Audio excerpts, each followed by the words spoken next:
we see so many variations of cameras now, which is great. It seems like now that the overall market of camera is suffering, they're becoming more creative in general with new camera models. Yeah. Talking about creativity, you mentioned it already. Let's move on to the news of this week, actually, which are 2 new camera models, actually 3 cameras, which are completely different. I mean, we're talking about very, very, very high-end cinema camera from Sony, and actually the low end from Canon, which is really aimed at vloggers and content creators. What's new in filmmaking technology this week?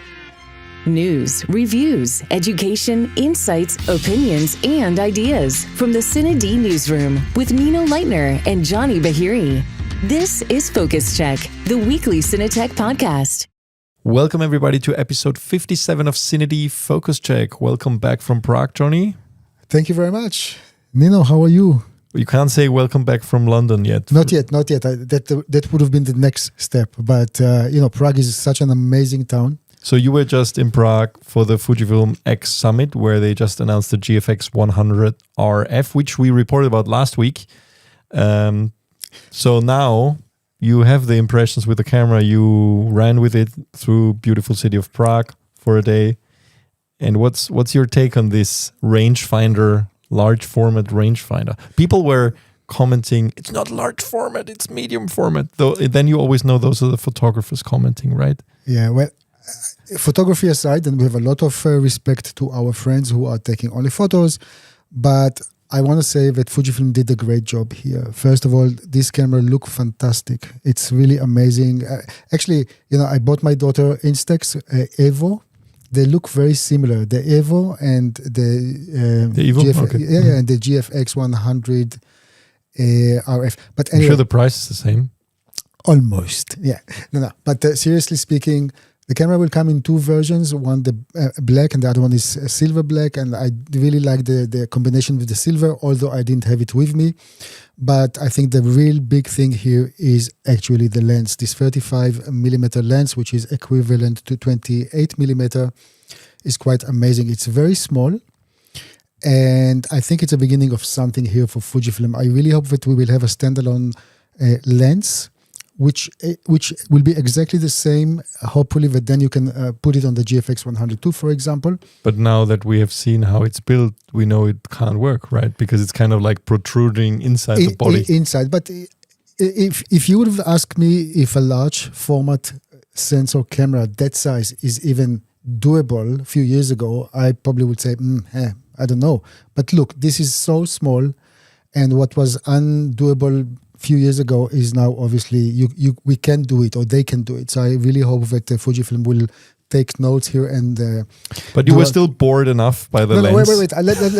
Let me explain. It's not about being bored with the lens, because now when the lens is so small and it has an outer diameter of 49mm, I decided kind of to spit blood. I mean, why just to go out and take videos? Everybody can do this, of course, and it's very good and it's very nice. And I will explain in a second that the camera is, in a way, it's kind of basic with what it can do for video. On the other hand, it's a bit advanced.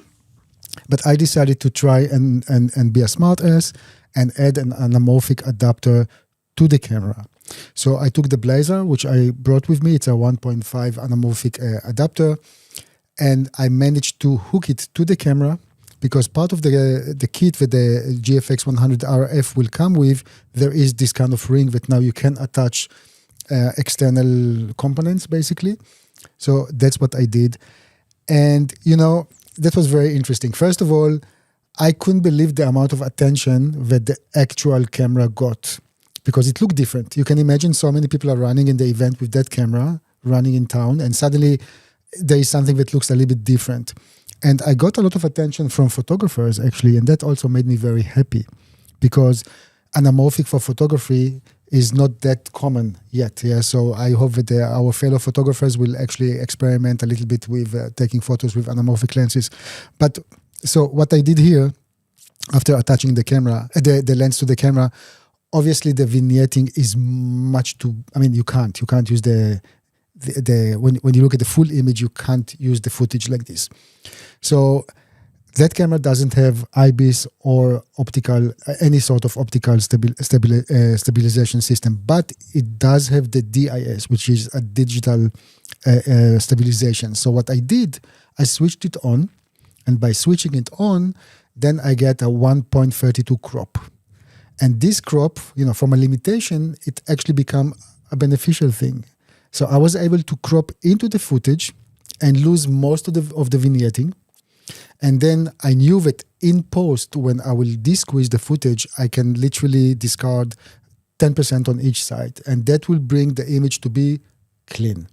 But isn't it then, wouldn't some people say you could have shot with a full frame in the first place then? I could have done anything that I want, but here, for the sake of experimenting... No, but I mean, you're not using the full sensor anymore. I'm not using the full sensor, of course, and actually the whole implementation of the video itself. At the end, this is a 4K video, 16:9, 4K resolution, of course, or 17:9, and that's it. Fujifilm does not allow here, like they don't allow open gate, or they don't allow more than 16:9 or 17:9. So again, I'm not saying that will be the tool of working when it comes to anamorphic, but for those who want to get something a little bit different, I wanted to prove myself that it's actually doable. Now, the camera is recording internally in H.264 or H.265, and you can get up to 10-bit 422, but through USB-C, you can also record externally to ProRes, up to ProRes 422 HQ. So I didn't do that because I wanted to be as compact as possible. One thing that I did do in this video, maybe you can see, is two things. First of all, I did add an external ND filter because the internal ND filter is it's good, but not enough for sunny day. And when you take photos, of course, it's much more usable because How you many can place... stops does it have? I think it has 4 stops. Oh, okay. Yeah, if I'm not mistaken, I can't remember by heart. But for video, when we have to keep the shutter speed on 50 or 60, it's simply not enough in a sunny day. So I had to use an external variable ND filter. And the other thing that I did, I put 1/4 strength of Black Promised just to soften the image a little bit. Although everything was shot in F-Log 2 and then graded later. But when you are in F-Log 2, you can also play with the sharpness of the video. And I set it to -4 just to have no sharpness, or as much as the camera allows here to reduce. Yeah, so of course we can argue that maybe what I did at the end is not very beneficial, but I think for the sake of experimenting and knowing the tool a little bit better and what it can do for video, I think it's good. I think it's we can. I think it can make some people happy. One thing to notice: there is some aliasing when you can see this in some very thin horizontal lines. Maybe that's the method of Fujifilm is using to actually reduce the image for 4K from this very big. But do you think in any mode, or is this again? mode There are not specific? so many. There's not so many modes. There's 4K, 16:9 or 17:9, and of course there's also full HD. But maybe this is something that I can. I mean, in this particular video on the left-hand side up, you can see it on these lights. Exactly above the light. Exactly here you can see this on the. I think it's electricity or whatever. Yeah. So I had a lot of fun. This looks great. I mean, the night shots. Beautiful. Yeah, I mean, personally, I like this blooming effect a little bit, but that's because of using the Black Promised here. Mm-hmm. And Prague is funny because in a way, in so many cities now you have modern LED lights, and in Prague they still don't have it. So you get a different texture altogether when you are shooting at night in the streets. Shout out to Prague here. Yeah. Thank you very much. They were replaced everywhere else. Yeah. So yeah, I mean, again, experimental. I really liked it. It's a very small package. And I think for those, because I saw some comments, people saying the camera is not capable at all for video. So it is capable for video.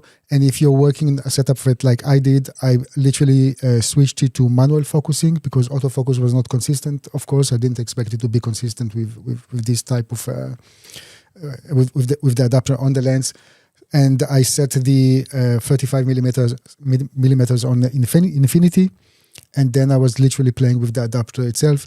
The EVF is quite good, so I could see where I am, and you also have peaking if you want, and even focus map, when you can see by little cubes what is in focus and what not, what part of the image.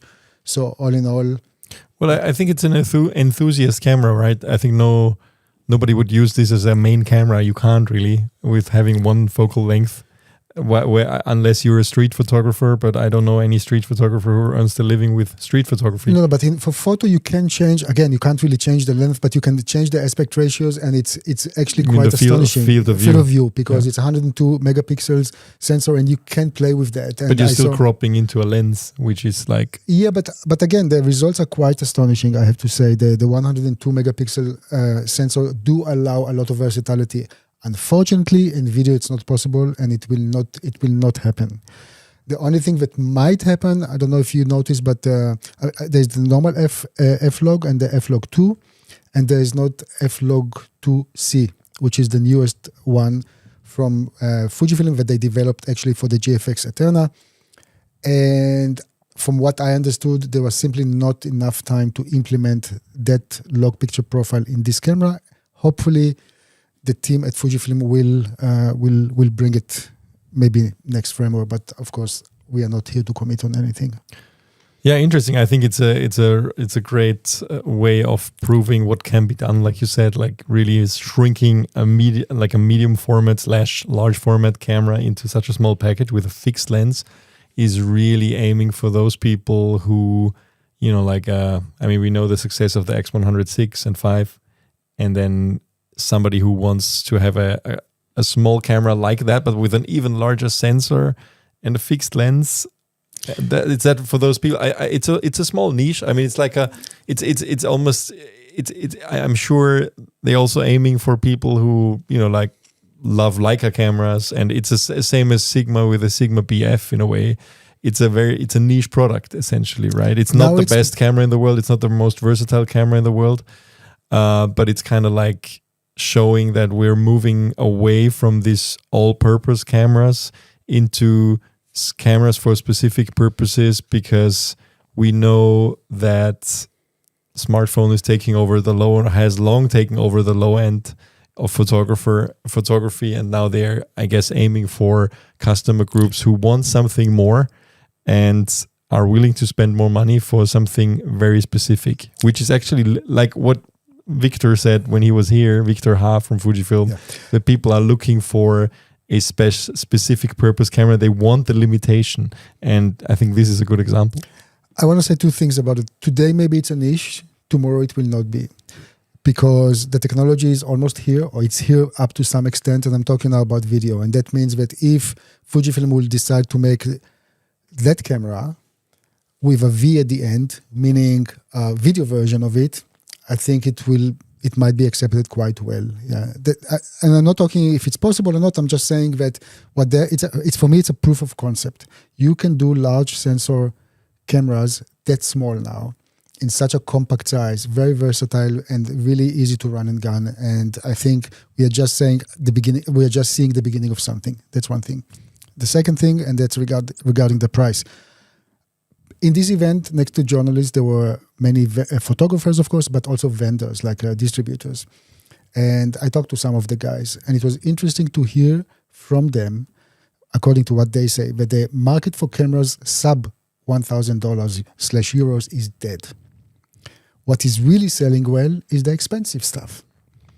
So that was, I was listening very, very carefully, because we will talk in a second about the just announced 2 cameras from Canon, which are actually fitting to the lower end. We will talk about those in a second. But for that price, which is under 5,000, and for large sensor format and also very compact camera, obviously, I think Fujifilm is on something here. Yeah, I think...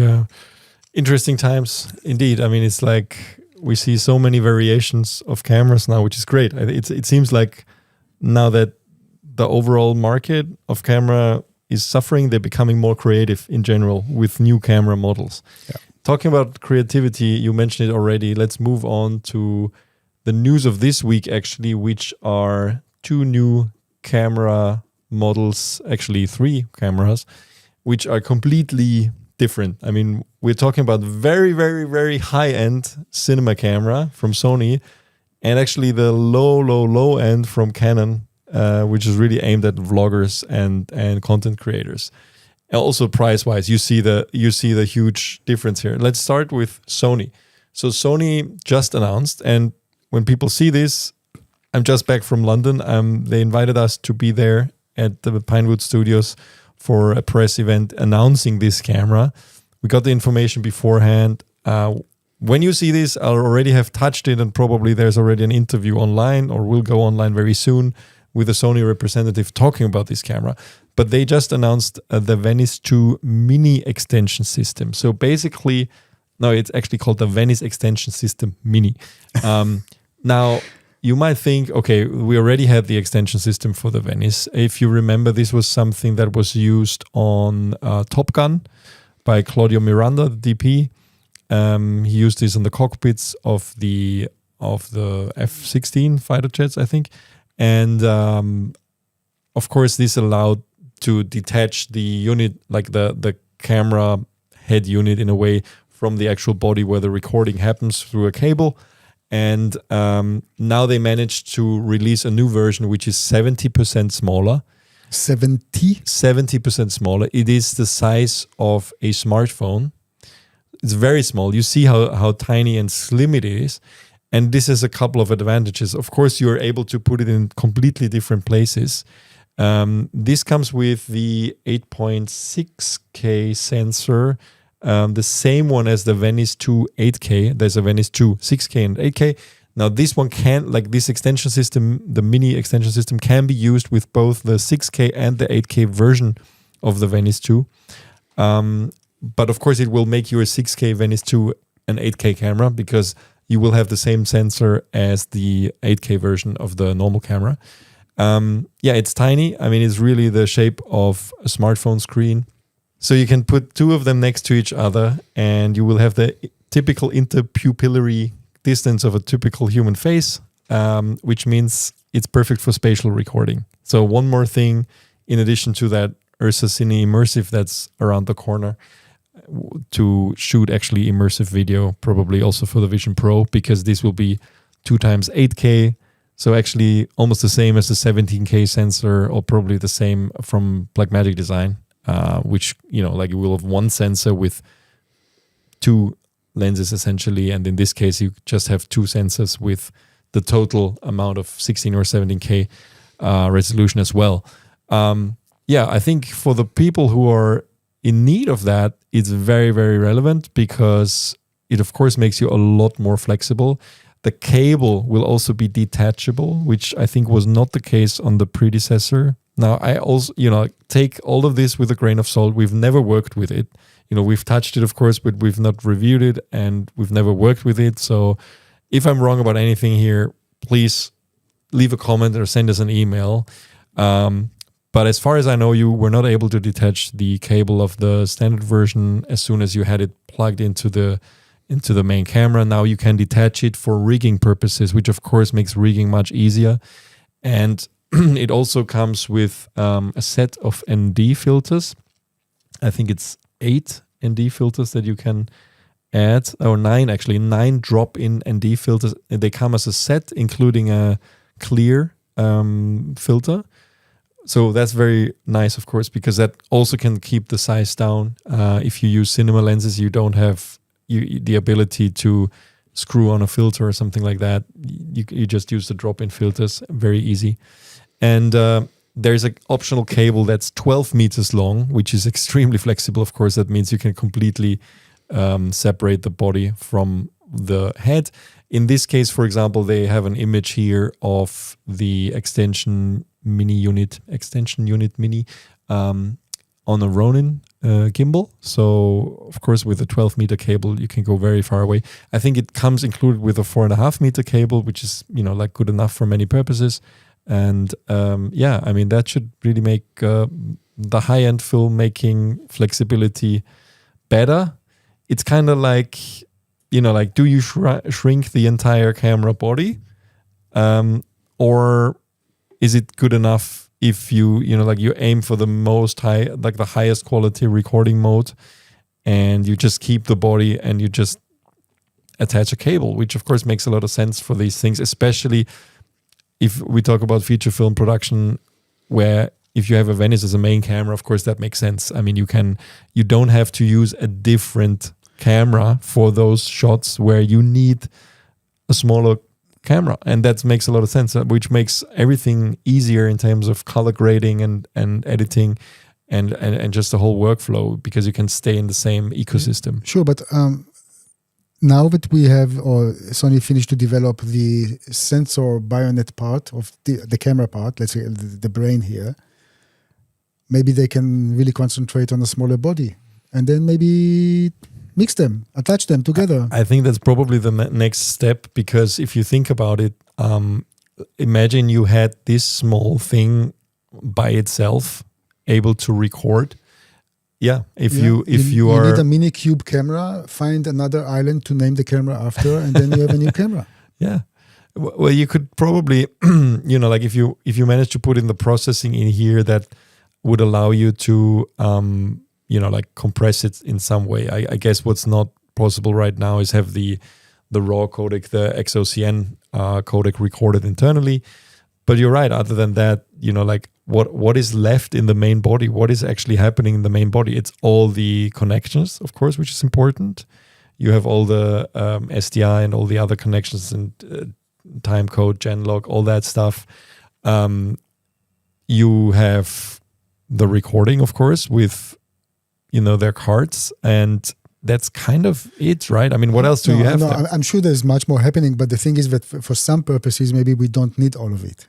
That's the thing. Exactly. It's like if you're able to, I mean, even if this was, like 5 centimeters longer, it would still be very small. And then you could have maybe a processor in there that compresses it, and you're able to record a version, like a light raw version, to maybe a CFexpress type B card. But I'm sure that this is a question that you will ask, or actually already ask, depends how we are on the timeline of the after the interview. You will ask the Sony people. Yeah, so they're very excited about this, and I can see, and I think also this time, Claudio Miranda was one of the first ones to use it, and I'm looking forward. I mean, by the time you see this, you've probably seen other examples of it in use. But yeah, so that is the high-end announcement from Sony. But let's move on to the low-end announcement. Canon announced 2 new cameras. Well, one and a half. Exactly. Yeah, I mean, the half is actually the Canon Powershot V1, which was already announced, and we talked briefly about it at what was that now? CP Plus in February. And now, because the only thing that was not sure is when they're going to release it for the rest of the world. Now the time has come. And by the way, when you say low-end cameras, I feel a bit uncomfortable here, because at the end, I really love at least one of the cameras even more than the other, and I'll talk about the other in a second. So when you say lower end, I guess you mean maybe lower priced. But it is lower end even for Canon's camera lineup. Yeah, but at the end, we know that you can really do marvelous things with those cameras. Low end doesn't mean low images anymore. Exactly, yeah. So the first camera, as we said, is the Powershot V1, and that will be, it's a one unit with a fixed lens. And what it can do, I just don't want to miss anything. It's 374 grams. It has a built-in 16 to 50 millimeter f2.8 to 4.5 lens. The real news here is the large sensor, and that's a 1.4 inch, so it's bigger than the normal 1 inch. You mean large? It is large. And it's actually almost like Micro Four Thirds. In terms of size, it's almost the same. And this camera can do up to 4K 60p videos, but of course the image will be cropped. It can do full HD up to 120 frames per second. It has the latest and the greatest from Canon when it comes to autofocus. This is the dual pixel CMOS AF2. And it has an optical image stabilization and also movie digital stabilization, both. And the other benefit, it does have Canon Log 3. So 4K 60 is massive, actually. Yeah, but of course, I mean, there is a crop, yeah. So we have to you just need to learn how to work with this. I wonder if you do vlogging with 4K 60, maybe the crop is too much for this hand reach. But we are usually looking at the 24 or 25p for, let's call it normal work. And this camera will be sub $1,000. I mean, already in Japan it was really cheap, and I think the price will be also like $1,000 or $999. And I think for what it gives, to have something that powerful in the pocket, I really like the idea, and I really wanna. This is the camera that I want to touch and do some stuff. I really, it's like let's get it for a review. Yeah.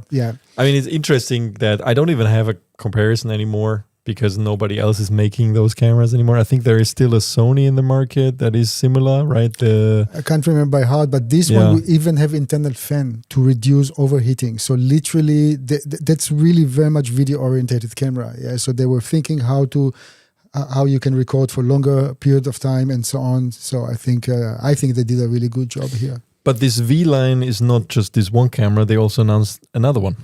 That's true. And one more feature that I just want to know about the Powershot V1, it also have an internal ND filter when you shoot video, which is very important to say. It's a fixed one, or? It's a fixed one. Yeah, it's I think it's one strength only. So that's from what I remember. And the other camera, because it's nice to see what Canon is actually doing here. They introduced the EOS R50V, which is an APS-C camera. Interchangeable lenses. It's based on the normal EOS R50, but this one, so the 24 megapixels sensor and the processor are the same, but it's tuned better for video application. And so RF lenses, but RF, APS-C sensor. APS-C, and it will come. I mean, the camera will be sold separately, but it will come with a kit lens, and the kit lens is RFS. For APS-C, and it's a 14 to 30 millimeter f4 to f6.3. So that is equal to probably like 21 to 45 millimeter on full frame. You do the math anyway. But this lens is stabilized, like it has a stabilization built in, and it also has a power zoom. So you literally can play with the zoom, because the camera itself doesn't have a optical stabilization or IBIS, so you have to rely on the lens itself. It's nice to see the Canon really now focusing on lower budget RF lenses, even if it's for the APS-C sensors, because I think that's one area where they have such a great lineup for high-end RF full-frame lenses, but they're quite pricey. And I think if you look at the competition, that's exactly where they need to actually come down in price, because the options for lower end RF lenses is very limited, and this is a good step in the right direction, I guess. It is, but not only that. I mean, it will have the Canon Log 3 and so on, but what is really surprising, but it will be exactly the same price as the Powershot V1, $999, at least in euro. I guess in dollars it will be the same. And this is something which is a little bit confusing me. Because with the kit lens? With the kit lens. Okay. Yeah. So this is something that, first of all, I'm really happy that Canon is again continuing with the strategy that they started with the EOS 480, C80 and the C400, which means giving tools in accessible prices, like unlike before that it was a bit more expensive. And they always come in pairs, apparently. Also the C80, C400 announced at the same time. Now they have these two announced at the same time. It's almost like, that you always get two options depending on where you are in their, target group. It's funny. I mean, for me personally, although it's an APS-C camera and interchangeable lens system, I can compare it to the Fujifilm X-M5 camera, and this one is also APS-C, but it will allow you, for example, open gate recording. So maybe the flexibility is a bit more with the Fujifilm, although both cameras, and this is a trend that I keep seeing, or we both keep seeing and keep complaining, there is no viewfinder. There's no EVF in this new camera, and in all honesty, personally, it drives me crazy, because the manufacturers are actually supporting a whole new generation of content creators, filmmakers, whatever you want to call them, that learning to work with no EVF. So the LCD is good, but when you're outdoor, it's sometimes really challenging to judge composition and exposure. And they always come back and tell me, yeah, we made some market research and nobody's using EVF, which I believe that they did the market research. I find it very hard to believe that this is the answers that they're getting. So at least if they would have offered us add-on, like something that we could buy as an external EVF and so on. But for now, this is something that's really preventing me to work with such a camera. And maybe this is one of the reasons that I do like the Powershot V1 even more, because it does have EVF, electronic viewfinder, next to the LCD screen. We'll be back after this message from our sponsor. 1 Minute Tips by Fujifilm and CineD. What is dynamic range? It's a widely used term, but let's do a quick refresher. In photo and video, it is defined as the ratio between the darkest and brightest parts of an image, usually measured from where the highlights start to clip and where the shadows lose detail, and is expressed in numerical value of stops of light. Dynamic range, or latitude, is important in imaging because it allows you to capture more tonal detail, which not only allows for more flexibility in post, but it matches closely to what our own eyes can see, which is a little over 20 stops. Cameras with larger ranges tend to be more expensive because they require a more sophisticated sensor, processing unit, and raw capability that maximizes the tonal range collected from the sensor.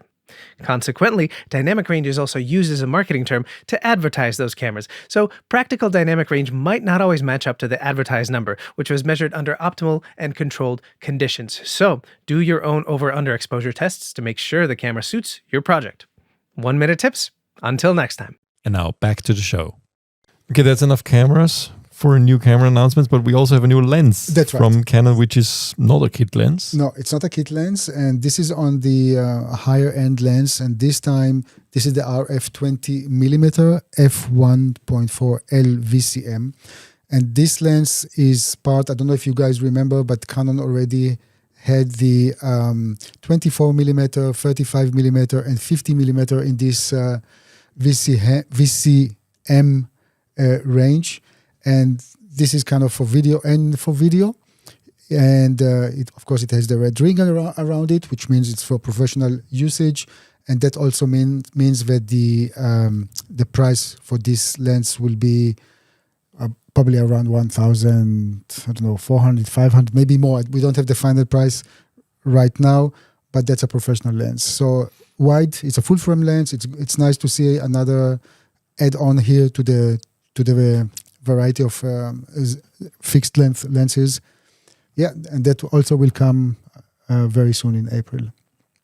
Awesome. Yeah, I love 20mm I use the Sony 20mm GM a lot, which is a cheaper lens, not a G Master, but it's light and small. I just like the focal length on a gimbal. It's perfect compromise between wide angle and still close enough so you can actually shoot people talking while walking, like in a 2-shot, for example. So that works really well. Also, wide angle lens, wide angle shots in general, I think, have such a power that I think we both like it. And just to summarize, this lens will also, the weight will be 519 grams, and it's a 67mm screw-in filter thread at the front, and there will also be a rear gel filter holder. I mean, you can add a filter at the back, which has some benefits, of course. So yeah, I think they're almost completing the set here. I think it will consist of 4 fixed length lenses, and I think there are 2 zoom lenses in this range of new hybrid lenses. Yeah, great. So we have the high-end camera from Sony announcement and the low-end from Canon. So all the range kind of. What's missing in a way is the middle, especially from Sony. I mean, I think we've all been waiting for the Cine announcement, cinema line announcement that is more in the vein of a Mark II, of an FX3, FX6, FX9. Here's hoping that it will still happen relatively soon, but I guess that's what most people are waiting for from Maybe Sony. It will be, it's very fashionable now to say, hey, one last thing at the end of any presentation. That used to be fashionable. It has not been fashionable for the last 10 years or so. Anyway, But if you are one of those lower end Sony shooters, we can still recommend you taking a look at our CFexpress Type A cards that we made in conjunction with Angelbird, simply because they are the best in terms of like affordability in the market. The AV Pro SE cards from CineD are coming in 160 and 330 gigabytes. And the cool thing is they start at $99 or euros, depending on where you are, and plus taxes and shipping. But still, that's a better price than equivalent cards from even Angelbird and other manufacturers in the same size. And you can get those only through our link on the website. So we'll put the link in the show notes so you can go there directly. You will not find this offering on the Angelbird website. This is a special deal for our readers and viewers. And we made sure that, like this is the best. I mean, we have very good experience with those cards. We use them all the time on the Sony Alpha cameras and the FX3.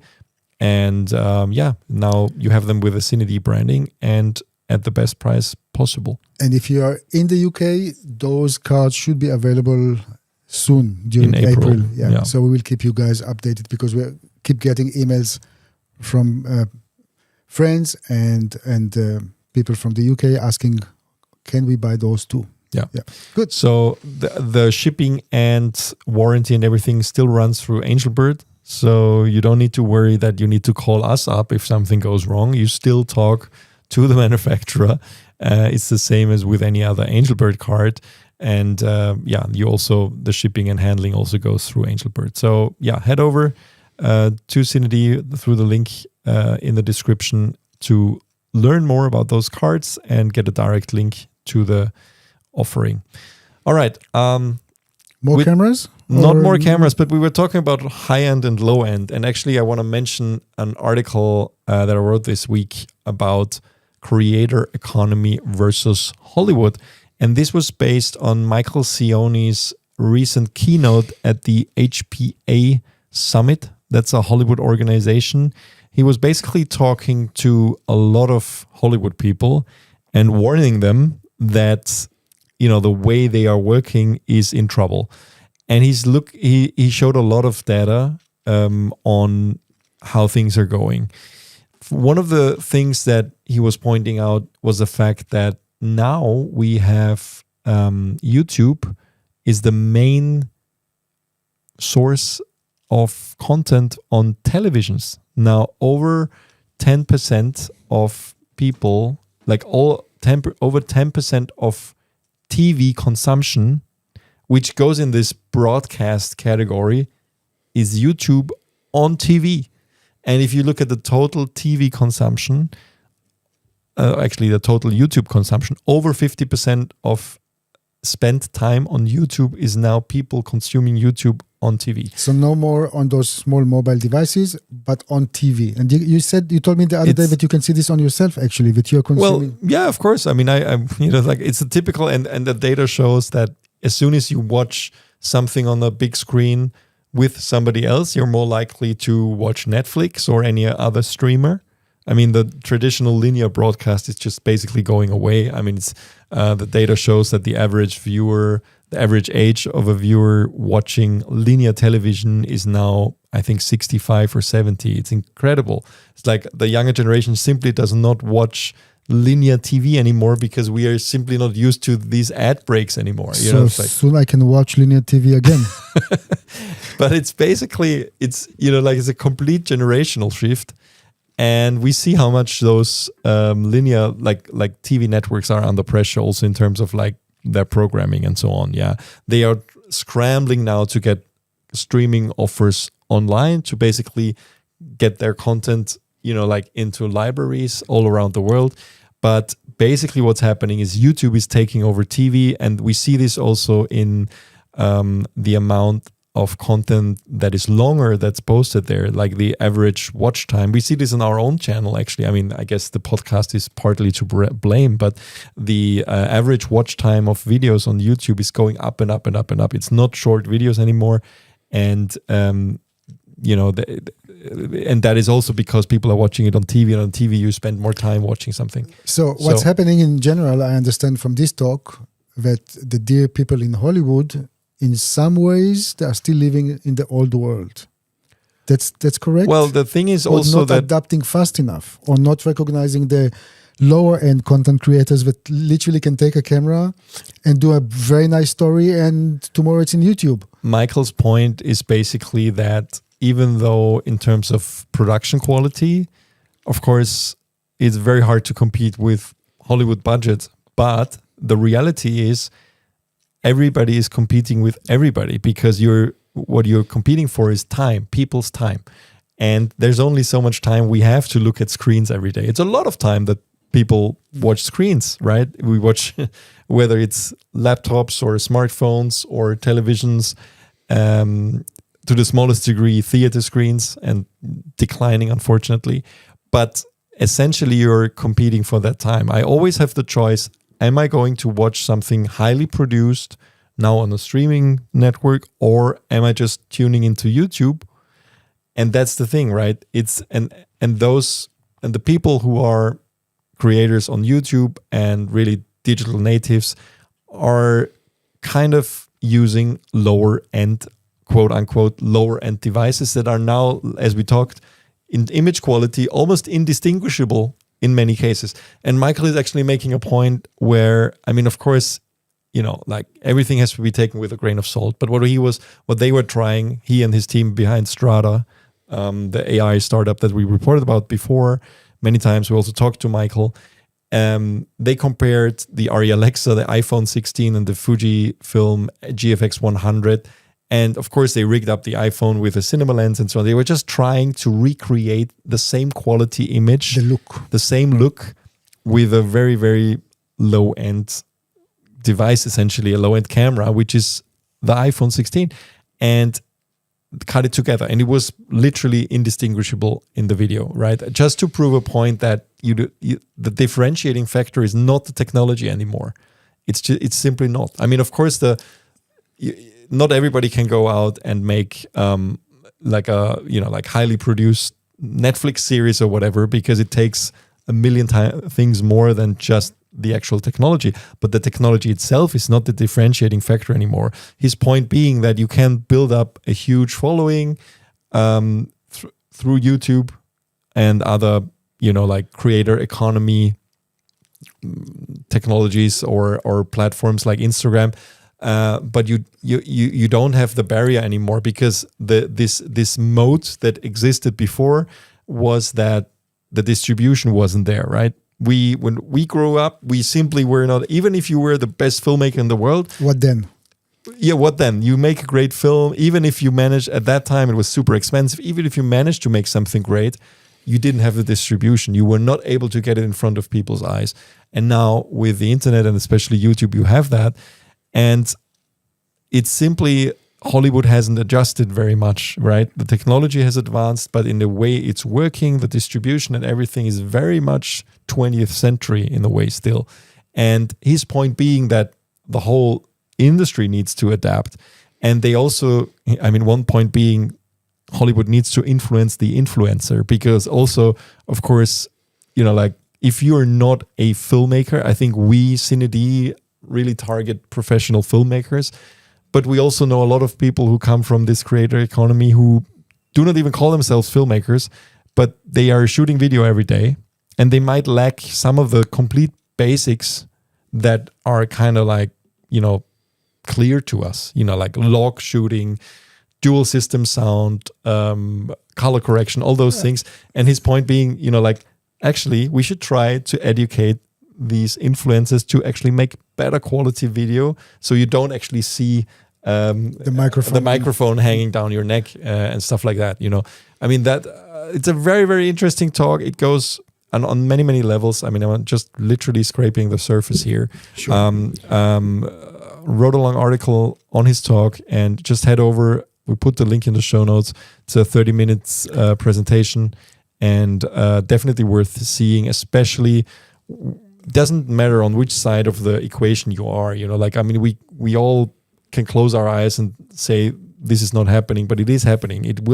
We see deals already with, like Mr. Beast, the biggest YouTuber in the world, getting paid a lot of money by Amazon to make Beast games, essentially like a reality series, like a game show actually, and but that's not the way forward. The way forward is more like it's almost like Amazon and Netflix kind of scrambling for those people. Now there are discussions of Netflix going into the podcasting business because podcasts are so big in terms of like viewership time that they are thinking about licensing podcasts to put them on Netflix. So it's kind of going the other way around, rather than YouTube already tried to throw a lot of money at some creators to produce content. That didn't really work.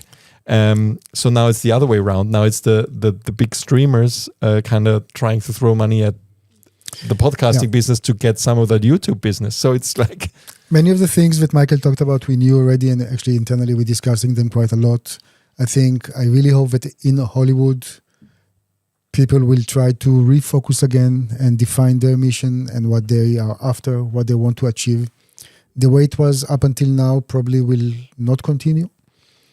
Me personally, I'm going to see movies as a treat once a month, once in 2 months, whatever, with the family. Just that the kids also see how things look in a big screen. But this is something you can't anymore sit on top of the Olympus and say, I'm Hollywood. Olympus? Olympus, yeah. And say, I'm Hollywood. I really hope, as Michael noted here, that there will be more emphasis of education in general, not only technical education, but also storytelling. Because at the end, when you find out that the equipment doesn't matter anymore, to some extent, what you really need to emphasize is the storytelling. And that's why anything that was shot on anything will be successful, also on YouTube, if the story is engaging. And you see this actually with Instagram Reels, right? The ones that are doing great, and YouTube Shorts, they're always telling a story in a way, right? It doesn't matter. It can be, it's a 60-second story sometimes or less. But the stuff that's going viral in some way engages the audience in a way that it's really, telling a story essentially. And and everything has to be taken seriously, like you said, I think Hollywood needs to kind of accept that and play with it. I mean, we see a lot of content, of course, very popular streaming content, for example, is always the source of a lot of memes and a lot of reels and a lot of excerpts. So people are using the Hollywood as a source for like mainstream media, for social media and so on. And it's kind of new content is made out of that is also the creator economy, right? And we have a good example talking about equipment in general and storytelling. So what will be the next topic, Nino? The next topic is, we have two topics. Two topics. I think one I want to touch first. I know what you're alluding to, but Blackmagic announced, showed us footage from the URSA Cine 17K 65. I don't actually recall it was called URSA Cine 17K 65. I think they added the 65 at some point. I think it was just 17K. But this is to differentiate it from the immersive version of this camera, I think. So basically that is the large format camera that Blackmagic Design showed for the first time at NAB last year. We also did an interview with them about it, where it still wasn't something where we could actually see any footage. Now footage is out, and it's basically two different short films, kind of like footage reels. One is called The Ranch, and it was shot in Tennessee, and it's beautiful footage from, I think it shows the open gate shooting quite well of these wide landscapes and essentially what you can achieve with such a large format sensor. Now, none of these films are really, like short films in terms of like really telling a story like we just talked about, but just trying to show off the footage, show off the capabilities of the camera. And I think it's quite impressive. Of course, it's always hard to judge when you don't actually see the source material, but you can see something is different about this footage, especially I think in terms of like how big the sensor is. There's also nice behind the scenes of that one and how they operated the camera.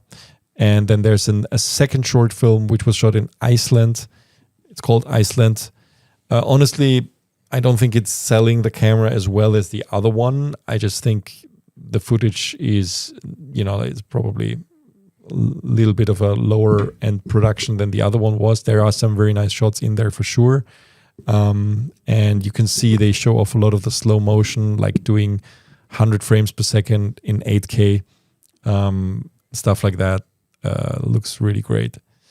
There's a lot of discussions around these films in the comment section where actually people are saying, well, why don't they hire a super high-end DP to shoot something for with a camera like that, which is really aiming to compete with something like our Alexa 65 and like super high-end cinema cameras. Fair question, but on the other hand, I think it's just very, very hard to, first of all, convince a high-end director of photography to use an untested tool and then shoot something that they can use. We know for a fact that Greg Fraser, ASC, is actually at least testing, maybe even shooting with this camera, his latest project. I think this was last June. He posted an Instagram story where with this camera, we had his camera. So he is using it for, I think the movie is called The Heist. And they seem to be shooting right now. So this is used. And I know that he also played with the GFX100 Mark II. So, they are using these cameras for this. But as a launch film, I think, people, of course, we would like to see the best images possible with a camera like that. But everybody has to take into account that marketing budgets are limited for productions like that. And I think it has to, I hope they can get it into more people's hands. I hope we get to play with it as well, just to try out what's possible. But I think it's a bit unfair to kind of like, say that the images are not what we expected. It's simply what you do with the camera. Yeah. But it goes again into that same thing that we talked about. It's like, you don't need the super high-end camera anymore to create compelling images. It really is down to the talent. Yeah. Good. They also announced at the same time, there's a tiny update coming for DaVinci Resolve, which is 19.1.4 now. Now, why does that matter? Well, for the first time, we have ProRes encoding with DaVinci Resolve. So that is kind of a big deal, which was never the case before. You always needed to use third-party software to do that. So now you can actually encode and decode ProRes, all flavors of ProRes except for ProRes RAW inside the Windows version of DaVinci Resolve. And also Linux, by the way. So that's kind of a big deal, which finally puts ProRes into this. I mean, ProRes is really loved and used a lot in the industry as an editing and post-production codec. And now you don't need to go, run through additional hoops with third-party software anymore. You can just do this natively. We don't know why it's taken that long. The suspicion was always that this is down to Apple supporting it on Windows or not supporting it on Windows in the right way. So apparently something has changed here, and it's nice to see. So what's next? Supporting ProRes RAW on Blackmagic DaVinci Resolve? That's the thing. I think that is something that has been developed together with Atomos, and we know that the animosity between Atomos and Blackmagic Design that has always been there, might play into this. We don't know. I mean, essentially, probably it's all down to Apple at some point. I mean, we all wish that Blackmagic RAW was supported in all other NLEs, and we all wish that ProRes RAW was also supported in all other NLEs. And once that is solved, I mean, we really have the freedom of choice in terms of what editing system can be used. But still not the case, unfortunately. I mean, yeah. Okay, let's move to the next new camera. And actually, it's all together. It's the camera, it's the storytelling, and budgets and so on. We just wanted to talk about Adolescence on Netflix. This is a new 4-part series, British production. Well, actually, let me play the trailer here. Which is very unique in a few ways here. I mean, we have seen one-shot films before, right? I mean, many times, but the way it's been executed here. So essentially each one of those 4 episodes has been shot in one continuous take. Now don't get fooled by what you see here, because that's the trailer, and the trailer is edited in a very conventional way. It's nicely edited, but you see cuts here because it's a trailer. Now the actual episodes are one takes, and all of them were shot on this thing here, the Ronin 4D. And that's kind of remarkable because you see very, very elaborate movements throughout the entire series, and they're going from handheld to supported by a vest to drone shots on cars and constantly moving. And yeah, it's just amazing. And it's amazing not only because of the technical achievement. I think it's very much amazing because of the content. And like we said before, storytelling is everything, and the storytelling is really what shines here.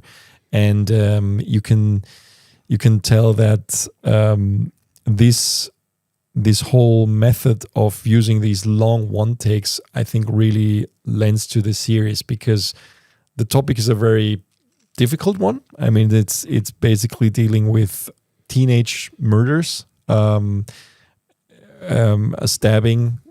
You know, like I don't want to spoil the series. Yeah, exactly. No spoilers, so as little spoilers as possible. But basically, the series starts with somebody like a boy being arrested for the murder of a young girl, and then the entire series kind of, from the perspective of the police, more or less, analyzes what happened and why it happened, and it's very much based on real events in the UK. And I think it's a very, very important film for any parent to watch, especially, like parents of boys like us. So it's an amazing achievement. And I think the fact that you cannot look away, right? That's what the impression you get. You watch this, and we've seen this with other one-take movies before. You're so immersed into the story, because from the moment of the arrest of that boy until his, whatever happens and his interrogation, the first episode is like you're completely part of it, because you're with him all the time and with the police, and it's just like you can feel the tension. You feel like you're there, and that is only because you don't have any of those cuts. Because those typical things you have for example, you have the arrest scene. Usually there would be a cut and you would be in the police station. And that almost gives you, like you can have a sigh of relief almost in because there's a jump in time, and, maybe people are a little bit more, through the first shock and so on. In this case, you're following him all the way in the police car to the police station, and all the tension along the way, right? And it's just So obviously that was the right tool for this job. So one of the amazing things is that actually you use the whole unit here to move from one platform to another, and it doesn't matter if it's a car, if it's a drone, or just handheld or whatever. That's very impressive. Of course, even after watching the behind the scenes, we do have some questions. For example, how ND filter was treated here. I mean, it's not 100% clear for us. How do you treat between indoor and outdoor? Yeah. And how do you control this, basically? Yeah. So in terms of ND filter, the Ronin 4D has ND filters built in. You can move them in and out, but it's not a variable ND filter. So it's just several stops of ND. I think up to 512 even. So it can really work in bright sunshine. However, of course, they could not use this here because they would constantly go from inside to outside and back and forth.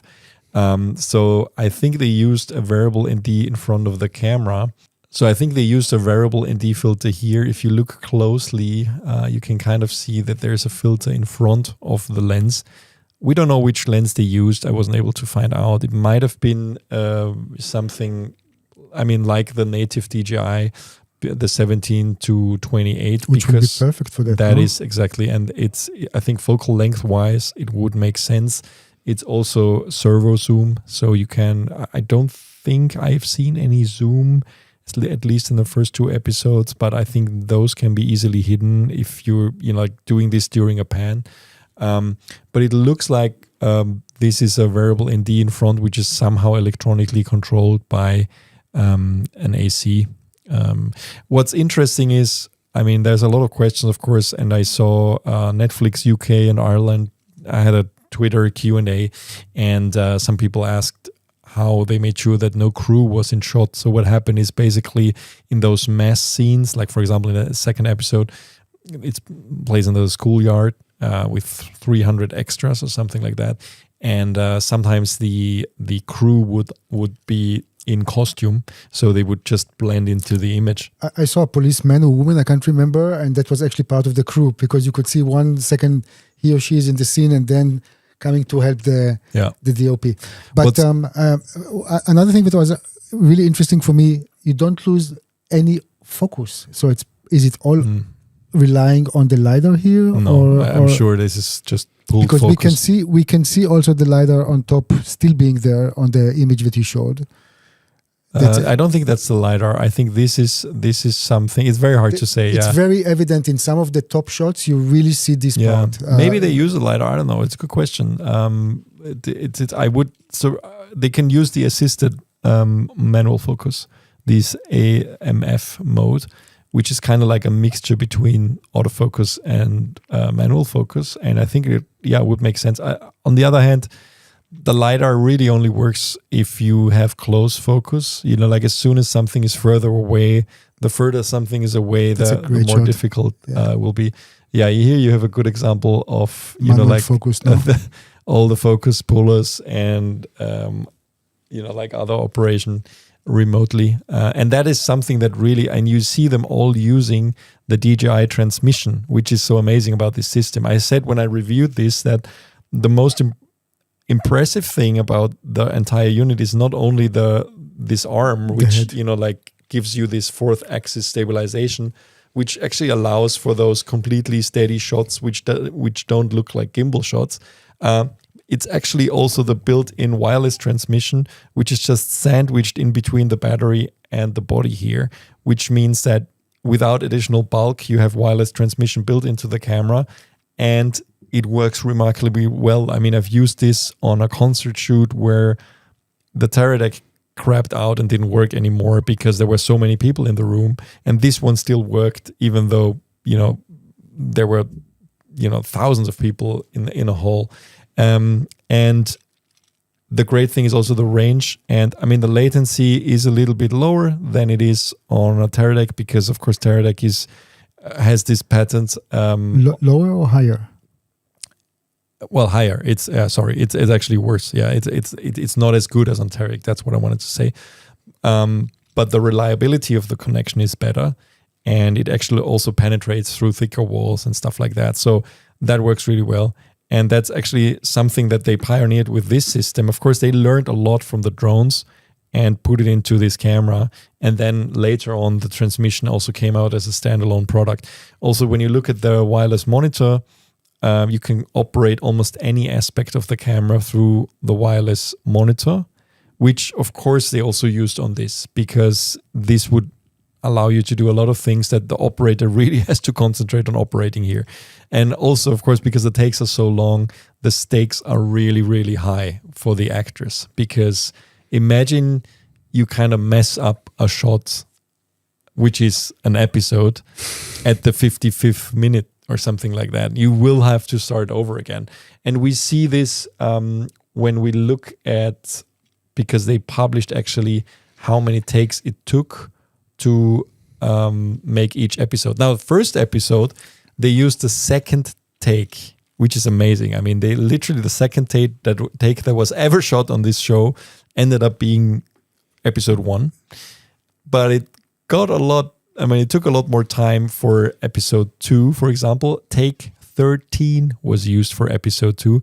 shot on shoot day 5 of 5. The So last originally they were planning to do 10 takes for each episode, but you can see apart from episode 1, episode 2, 3, and 4, it was, for episode 2, it was take 13. For episode 3, it was take 11.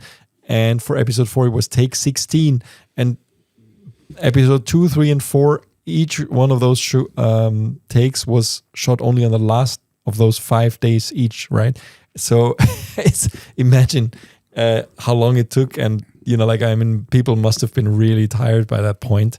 Also, in terms of acting, it'd be fun if we can find out actually what you can see. Actually, in the first episode, I noticed there was one scene where, actually, it was the second episode. They go into the school, and the teacher introduces the police, and it's the main detective and his other detective, the woman. And I think the actress forgot to introduce her, but the way she saved herself was very natural, right? She's like, "Oh, sorry, I forgot." You could say there's actually no reason why it would be in the script like that. And when you watch it, you don't realize that it was a mistake. But I'm certain that this was one. And actually, Netflix confirmed that in some of the Q&A that what happens if an actor misses a line or something. It's like, they just try to play along, and then the other actor tries to save them or whatever, improvise, and which actually makes it a more maybe convincing thing, right? So very, very impressive. Yeah, it's just I think this is a good example for. We've seen many one-take movies in the past. There's been that we saw Victoria, we saw Russian Ark. There was even a Hitchcock movie which had a lot of hidden cuts, simply because it wasn't possible to do a full feature film in one take because of the length of a film reel, which was, I think the longest ones were at 10, 12 minutes or something like that. But later with digital technology, it became impossible. I think the first feature film that used it was Russian Ark. And there were, a lot of other films doing this, of course. But I think nobody has done it with a Ronin 4D, and it proves that this device is really perfect for that, because you can go from... The fluidity is amazing. Exactly. The complete steadiness. It feels like a flying camera at all times. You don't feel the movement of the operator. It's small enough that you can put it onto something else. Let's decide if we really have to get some of those guys behind to talk to them. I think everybody will benefit. Yeah. No, absolutely. We're trying to get interviews with the people behind it. Of course, it's the most popular Netflix show in the world now, so it's not just us interested in that. But let's try. Yeah, so very excited. If you haven't seen it, Adolescence is now on Netflix, and go check it out. Looking forward to your impressions from it. Yeah. Okay, it's heavy. Tell me about it. I thought it's lightweight. Anyway. Okay, let me put it on the floor. Easier. Yeah. What's next, Nino? What's next? Well, next up, we'll talk about SIRUI? Some news that we had in the week. So, KipperTie, American filter company, I would say, announced the LC-miniND, an electronic variable ND, just because we talked about electronic variable ND a second ago, but for drop-in filter adapters using LC-Tec's technology. Now, who is LC-Tec? Well, it's a Swedish company, not so big, but very innovative. And those guys actually won our awards in several exhibitions beforehand, just because of the technology that they're demonstrating. And it's good to see. We knew that they're working together with Tilta to bring a variable ND to some of the Tilta filters. But now, obviously, they're taking it to the next level. And I'm just hoping that one day we're going to see something which is even more for the mass audience. Like maybe the technology can be implemented in cameras and so on. I don't know. Well, I think we've already seen the Metabones. There is a Metabones with their technology now, which is an EFE adapter. Did you hear anything about it? No, I don't know. Yeah, it was kind of like announced. But I don't know if that's it. I don't know if it's shipping yet. But this one, I think they're starting to sell in small batches during this week. They said they will announce exact pricing. It's not going to be cheap. So this is basically going to be between around 600 and 700 pounds, so like $700, I think, or 550 and 650 pounds, so $700 range. This is supposed to kind of replace the variable ND that Canon already has for the RF EF adapter, which is not electronic, and it's supposedly not very good. It's purely mechanical, and people have complained that it's, you know, like the range is very low. It's like not very big range. This one will be between 0.6 and 2.1 in D, nice. So it's a lot more. It can be controlled in fractions of a stop as well. It even comes with an app, so you can use a dedicated iPhone app to control it if you want to, which is very useful, of course, for example, these one-take shots.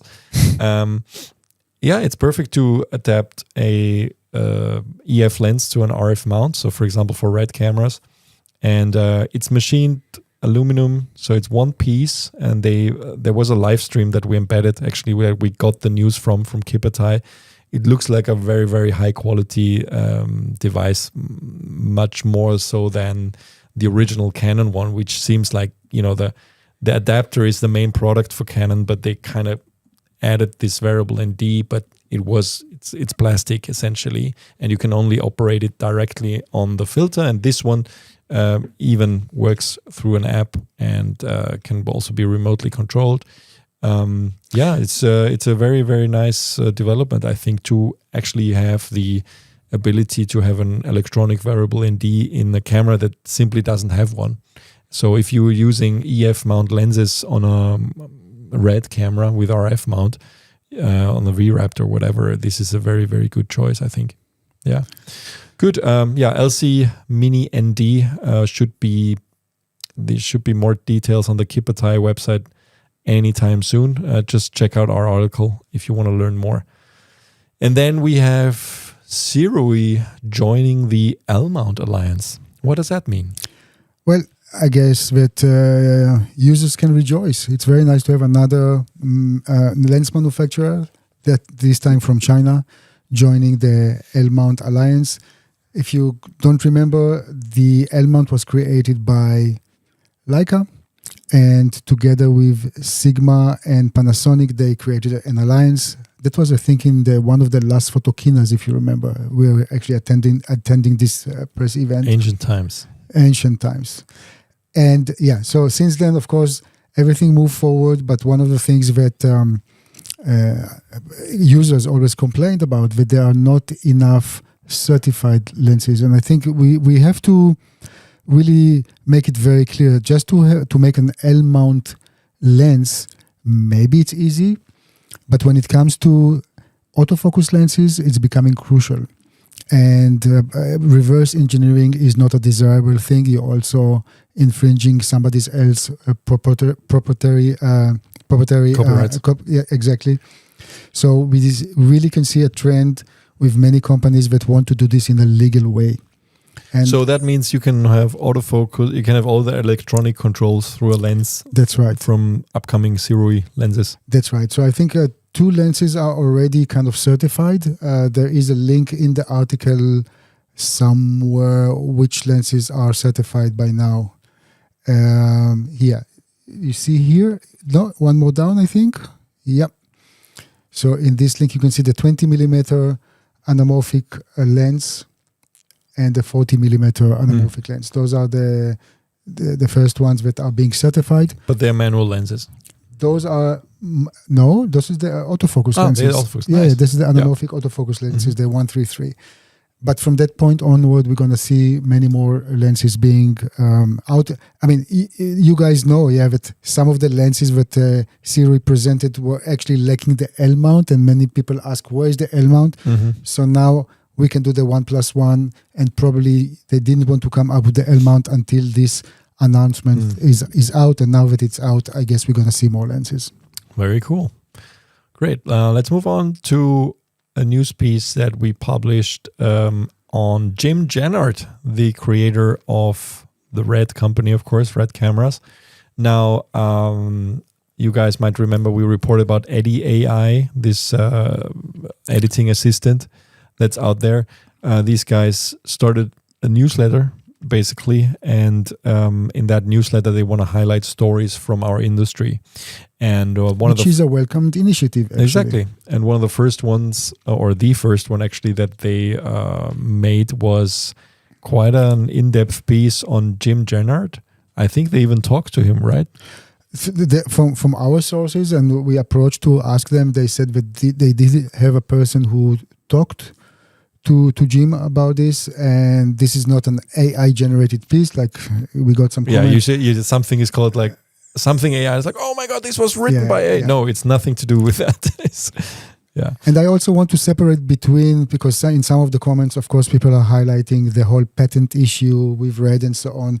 But I really want to make a split here between how we feel about this patent thing, but how Jim Jennard and later on with his team, they were the ones to actually disrupt the industry and cause electronic cameras, like digital cameras, to really go down in price. I still remember, some very reputable companies in our industry when the Red One was introduced, and they were like kind of dismissing, pretty much like what happened with Tesla in the old days with the electric cars, when big companies are kind of dismissing the newcomers and say, yeah, that's whatever. And later on, they also had to adjust and bring better digital cameras and also adjust the pricing. So part of what we see now, very comfortable pricing, is really due to Jim Jennard and the Red One. And again, I really wanted to differentiate between the patent thing, which many of us are really feel not comfortable about, but also his place in the legacy of filmmaking and literally making or creating a tool together with other people. And that's what you can read here at the on this news post. I mean, it's crazy if you think about it. A guy who's a camera enthusiast and made a good fortune through selling Oakley is deciding to go into cinema cameras. I mean, it's completely crazy if you think about it. It's not so crazy because, I mean, some parts of the story I already knew before because of different talks. And Jim Jennard was literally, I think he had at that time a Canon camera, and his argument was a stills camera or DSLR. And his argument was that you can go into any shop and buy a photo camera for, let's say, $7,000, $8,000, $10,000 and have the best possible professional tool as a photographer.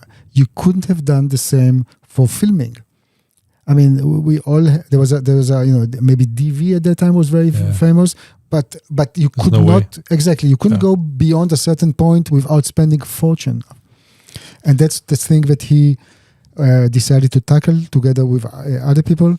The Red One, I think, was $17,000. Now it sounds like a lot of money, actually, but at that time it was completely revolutionary for a camera capable of what it was capable of. Exactly. So, this thing nobody will be able to take from him.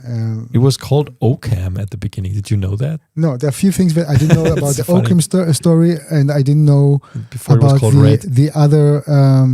the other person who actually developed a different software. Lumiere. Exactly. And the whole contact is very interesting. And actually it's quite encouraging because at the end of the day, if you have an idea and you find somebody that can execute it with you and has the money, this is helpful. Yeah, check out the story on CineD. We'll put the link in the show notes about how Red came to be and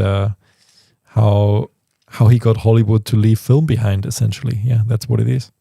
Good. Some more, a little bit of news. Laowa kind of expanded their lineup of lenses. They announced a new wide-angle Vista Vision lenses, four different focal lengths. That's a 9, a 10, a 12, and a 14 millimeter, all of which are cinema lenses. Now, Laowa is really known for their wide-angle lenses. I think they have filled that niche quite early on, before anybody else was paying attention. They made very straight, they call it 0D, zero distortion, wide-angle lenses, which I also love to use. because they're great for architecture and all kinds of stuff where, you don't have those bent lines and stuff like that. They did a good job on those for a long time, and now they are enhancing and kind of like, bringing out second generations even. For example, the 12 millimeter lens is a redesign of the original 12 millimeter 0D, and it has better less chromatic aberration and more sharpness. Sharpness, of course, can always be an issue with a wide angle, especially when it's wide open. So it's great that they tackle this. And so basically a new line of wide angle lenses. I just love the look of those lenses. I mean, it's really kind of unique what you can do with a lens, for example, 9 millimeter that is not distorting. It's just, look at that. It's just amazing. Or distorting nicely. I mean, sometimes, it's... but it's not... Of course, it's always distorting, but it's not bending the lines and stuff like that. For example, as an anamorphic lens would do. And that's... it's very unique perspectives that you can make with this. Good. Those are now available for pre-order, I think. And last but not least, we want to mention the education article of the week by Masha. She wrote about the power of backlight in film, what it reveals and what it conceals. And she talks about why would we even do any backlighting? Why do we want a backlight in filmmaking? I mean, I don't know. A gaffer said this to me many years ago, and I keep saying it when I'm on a set. It's like, if I don't know how to light, backlight, because it always looks nice. It always gives depth to the image. And we actually have a course called Introduction to Lighting by Ollie Kensington, where he talks about that on MZ, and she mentions that also in the article, of course. And she is giving some really good examples from historical movies, like older movies like Close Encounters of the Third Kind by Steven Spielberg, which uses this heavily. I mean, Spielberg in general loves to use backlight. Children of Men and Batman, many other movies. Also natural light, the sun as backlight is also beautiful, of course, if used right way. So some really good insights in this article, just to, think about the things that we use on an everyday basis when shooting, but never really think about it, and what kind of effect they actually have on filmmaking. Okay, should we wrap it up here? Yes, please. It's a long episode. There's so much to do. So for those 2 people who are still listening, watching at this time of the episodes, you won a new camera. And I'm just joking, but high end, low end. Yeah. Thanks everybody for watching. See you on the next episode of CineD Focus Check. It's not long before we go to NAB, and we'll have a special guest on the NAB episode of Focus Check. You'll see. There's one more episode in between. But see you next time. And thanks for watching. Don't forget to subscribe on Spotify, Apple Podcasts. Leave a comment also on YouTube, wherever you want, or send an email to podcast@cined.com if you have a comment or a question, and we'll deal with it in one of the next episodes. Thanks. Bye.